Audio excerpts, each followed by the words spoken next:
ఎంత అవమానకారం చేసినారు మీరు అధికారులు కదా. పంచాయతీ రాజ్ బుక్కులు చదువుకోలేదా మీరు? చట్టం చూడలేదా మీరు? పంచాయతీ రాజు ఏ విధంగా కొనసాగాలా, ఏ విధంగా ఎంక్వైరీ చేయాలా, ఏ విధంగా చేయాలని మీరు నేను తెలియదా? ఇది బరువు నష్టం. ఎంత నాకు బరువు నష్టమో నేను హైకోర్టును ఆశ్రయించున్నా. హైకోర్టు వద్దని చెప్పి ఇన్ఛార్జి ఎంపీడీఓ గారికి ఫోన్ ఇచ్చిందా లేదా? వచ్చిందా లేదా? అప్పుడు మీ రిపోర్ట్ తేడా, మీ రికార్డు తేడా. మీలాగే అన్ని చేసుకున్నారు. ఆడిట్ అయింది, అభివృద్ధి అయ్యాయి, అభివృద్ధి అయిన అవుతాయి కదా.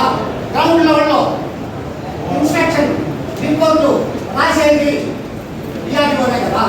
ఆవిడ కదా డిఎస్పీఓ, మళ్ళా కదా డిపిఓ. అది ఈ రికార్డు ఆడబడి సరే వీళ్ళు కాకపోయినారా? ఎస్టిమేషన్ చూసుకున్నారా?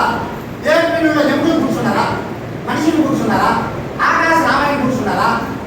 లేదు ఏ ప్రాంతానికి వచ్చిన ఆడ సెట్ చేస్తున్నామా? అదన్నా చూసినారా? వీళ్ళు కడతాం. నువ్వు అడిగే సంగతి నేను చూపిస్తాను.